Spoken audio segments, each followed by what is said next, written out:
মুরগির চুনা পায়খানা ও রক্ত পায়খানা করার কারণ কি, এর প্রতিরোধ কিভাবে করবেন, কিভাবে মুরগি লালন পালন করলে এসব রোগ থেকে আপনি নিরাপদে থাকবেন, মুরগিকে ভালোভাবে লালন পালন করতে পারবেন, সেই বিষয়ে আজকে আপনাদের সাথে আমি কথা বলবো ইনশাআল্লাহ।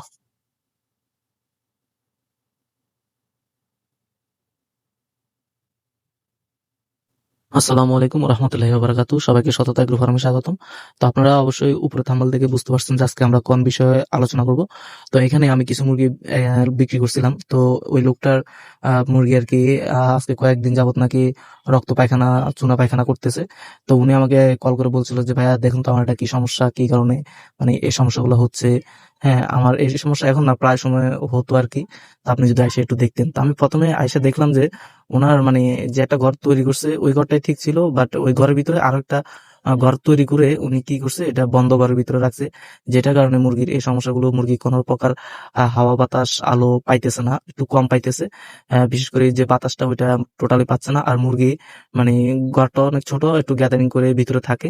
তো আমি দেখলাম আর কি এগুলা বিস্তারিত দেখার পর আমি বুঝলাম যে বাক্সর ভিতরে যে লিডারটা উনি দিছে, যে কাঠের বুশি বা তুষগুলো দিছে, ওইগুলো সবগুলোই ভিজে ভিজে হয়ে আছে। আর আরেকটা হচ্ছে কি, ওনার যে খাওয়ার পাত্রটা, ওই খাওয়ার পাত্রের খাওয়াগুলো মানে ভিজে ভিজে আছে, এমন একটা অবস্থার মধ্যে আছে। আর যে ভিতরে যে জায়গা, এটা অল্প পরিমাণে জায়গা, এটা খুব গ্যাদারিং করে মুরগি এখানে থাকতেছে আর কি। তো যে কারণে মুরগির এই অসুস্থ এই রোগগুলা হচ্ছে আর কি, যে রক্ত পায়খানা, চুনা পায়খানা এগুলা হচ্ছে। তো আপনারা এই যে দেখুন মুরগি এবার খাদ্যগুলোর কি অবস্থা করে রাখছে।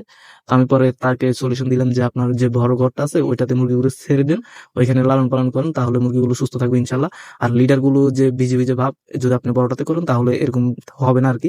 ইনশাল্লাহ মানে খুব ভালোই থাকবে। চুনা বাথরুম বা পায়খানা আর রক্ত পায়খানা এগুলো হবে না। তো উনি আবার কি করতো, এই যে যে মুরগির যে খাঁচাটা ভিতরে, এই মুরগিগুলো আবার সুন্দর করে কি করতো, আমাদের এলাকায় যে ওই যে মুরগি ধরার যে একটা ই থাকতো, পাত্র থাকতো, ওই পাত্রগুলো নিয়ে ওইগুলো আবার বাসাতে নিয়ে রাখতো আর কি। প্রত্যেকদিন সেম কাজ করতো, এই কারণে মুরগিগুলোর এই সমস্যা হয়েছে। আর আরেকটা হচ্ছে কি, আপনার মানে এই যে মুরগির যে বাতাসের দরকার, ওই বাতাসটা মুরগি পাইতেছে না। তো আমি পরে তাকে বললাম যে এগুলাকে আপনি ছেড়ে দেন, এই যে যে ঘরটা দেখতেছেন, হ্যাঁ এগুলোকে এই ঘরটার মধ্যে ছেড়ে দেন, ছেড়ে দিয়ে এগুলো লালন পালন করেন। খাদ্যর পাত্র প্রয়োজনে বাজার থেকে ভালো পাত্র আছে, আরফিলের আছে, এগুলো কিনে নিয়ে আসা, খাওয়ান। তারপর হচ্ছে কি, লিটার গুলো শুকনো শুকনো রাখার চেষ্টা করবেন যাতে না ভিজা থাকে। অবশ্যই আপনারা এটা দিকে লক্ষ্য রাখবেন যে যদি ভিজে থাকে তাহলে মুরগির এরকম রোগ হতে পারে। তো আমরা এই রোগ প্রতিরোধ করার জন্য আমরা যে প্রাকৃতিক যে ওষুধগুলো তৈরি করব, সেটা এখন আপনাদেরকে আমি দেখাবো। সর্বপ্রথম আপনারা নিয়ে নেবেন হচ্ছে পেঁপে পাতার পেঁপে গাছের পাতা আর কি, পেঁপে পাতা, আর হচ্ছে আম গাছের যে কচি কচি পাতাগুলো, ওইগুলোকে নিয়ে আপনারা এগুলো ভালোভাবে মিশিয়ে নেবেন একটা ইতে, শিলের মধ্যে মিশিয়ে নিয়ে এগুলোকে খাবারের সাথে মিক্স করে খাওয়াবেন। ইনশাল্লাহ 2 থেকে 3 দিন খাওয়াবেন, ইনশাল্লাহ আপনাদের মুরগিগুলো সম্পূর্ণ সুস্থ হয়ে যাবে। আর এভাবে বদ্ধ ঘরের মধ্যে লালন পালন করবেন না, চেষ্টা করবেন একটু খোলামেলার মধ্যে লালন পালন করার। আর আমি যে পদ্ধতিটা বলছি ওইটা ইনশাল্লাহ 100% কাজ করবে। অন্য বাজারের কোনো ওষুধ প্রয়োজন হবে না। আপনারা ওইটার দিকে লক্ষ্য রাখবেন। আর মুরগির যে লিটার, ওইটার দিকে তো লক্ষ্য রাখবেনই।